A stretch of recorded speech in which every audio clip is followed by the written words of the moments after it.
మాజీ సీజే చంద్రచూడ్ కు supreme court ultimatum జారీ చేసింది. చంద్రచూడ్ ఉంటున్న బంగ్లా ఖాళీ చేయాలని ఆదేశించింది. చంద్రచూడ్ ఉంటున్న నివాసాన్ని స్వాధీనం చేసుకోవాలని కేంద్రానికి లేఖ కూడా రాసింది. ప్రధాన న్యాయమూర్తి ఉండే అధికారిక నివాసాన్ని తక్షణమే ఖాళీ చేయాలని చంద్రచూడ్ కు సుప్రీంకోర్టు తెలిపింది. తన కుమార్తెలకున్న ఇబ్బందుల వల్ల బంగ్లా ఖాళీ చేయడం ఆలస్యమైందని జస్టిస్ చంద్రచూడ్ తెలిపారు.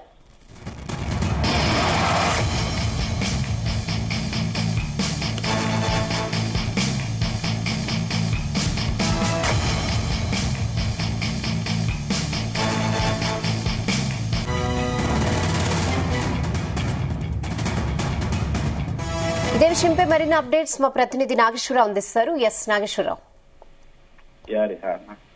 ఏదైతే దేశ రాజకీయాలలో సంచలనం కలిగించే అంశాలకు సంబంధించి నిర్ణయం తీసుకున్న చీఫ్ జస్టిస్ చంద్రచూడ్ కి మాజీ చీఫ్ జస్టిస్ చంద్రచూడ్ కి సంబంధించి సంచలనాత్మకంగా కొన్ని అంశాలు బయటకు వస్తా ఉన్నాయి. ఏదైతే దేశవ్యాప్తంగా కూడా ఇప్పుడు సోషల్ మీడియాలో హల్చల్ అవుతున్న పరిస్థితి ఉంది.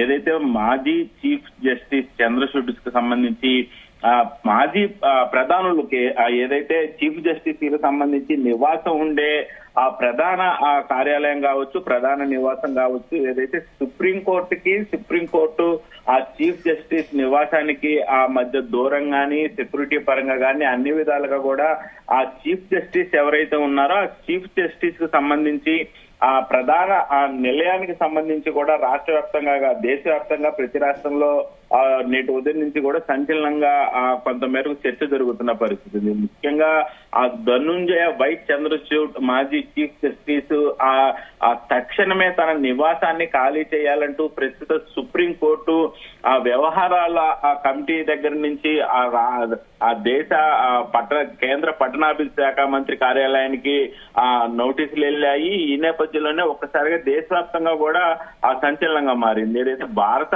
మాజీ ప్రధాన న్యాయమూర్తి అయిన ధనుంజయ వై చంద్రచూడ్ గత కొంతకాలంగా కూడా ఆయన ఆ తర్వాత మాజీ ప్రధాన న్యాయమూర్తి అయిన తర్వాత ఆ అధికార నివాసాన్ని ఖాళీ చేయాల్సింది. ఈ నేపథ్యంలోనే ఆయన అధికార నివాసాన్ని ఖాళీ చేయకపోవడంతో ఒక్కసారిగా ఈ అంశానికి సంబంధించి సుప్రీంకోర్టు సీరియస్ గా తీసుకున్న పరిస్థితి ఉంది.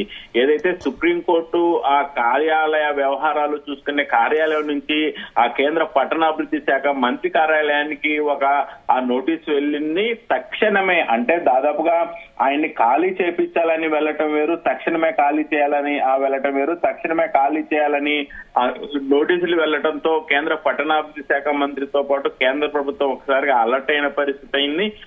అధికార నివాసాన్ని ఎందుకు ఖాళీ చేయట్లేదన్న దాని మీద కూడా ఇప్పటికే మాజీ ప్రధాన న్యాయమూర్తి భారతదేశ 50వ ఆయన ప్రధాన న్యాయమూర్తి, ఆయన దాదాపుగా 2 సంవత్సరాల పాటు దేశ ప్రధాన న్యాయమూర్తిగా కూడా ఆయన వ్యవహరించిన పరిస్థితి ఉంది సుప్రీంకోర్టుకి. ఈ నేపథ్యంలోనే తన పెంపుడు కూతుర్లు ఇద్దరున్నారు. ఆ పెంపుడు కూతుర్లకు సంబంధించి ఆయన ప్రధానంగా కూడా కొంత చదువు నిమిత్తం గానీ వాళ్ళకి కొన్ని విద్యాబుద్ధులు నేర్పించే క్రమంలో వాళ్ళు కొంత మేరకు ఒక పనిలో ఉండటం వల్ల ఇక్కడి నుంచి తక్షణమే ఖాళీ వెళ్ళిపోతున్న బిడ్డల గురించి మాత్రమే తాను ఖాళీ చేయలేకపోయానని కూడా ఆయన వివరణ ఇచ్చినప్పటికీ తక్షణమే ఆయన ఎట్టి పరిస్థితుల్లో ఖాళీ చేయాలంటూ కూడా ఆ కేంద్రానికి అల్టిమేట్ సుప్రీంకోర్టు జారీ చేసిన పరిస్థితి అయితే ఉంది. ముఖ్యంగా ఏదైతే భారతదేశంలో సంచలనం కలిగించే అయోధ్య రామ మందిర వివాదం గాని, ఎలక్ట్రల్ బాండ్ స్కీమ్ తీర్పు గాని, అలాగే గోప్యతా తీర్పు గాని, స్వలింగ సంపర్క తీర్పు గాని,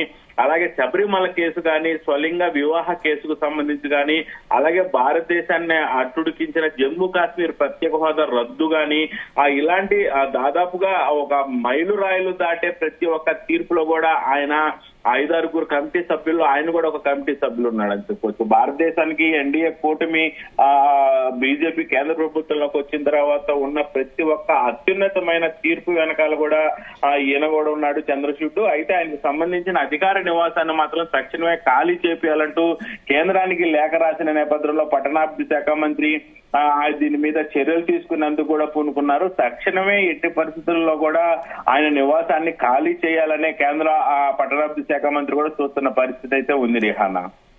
okay Nageswara Rao, thanks for the updates.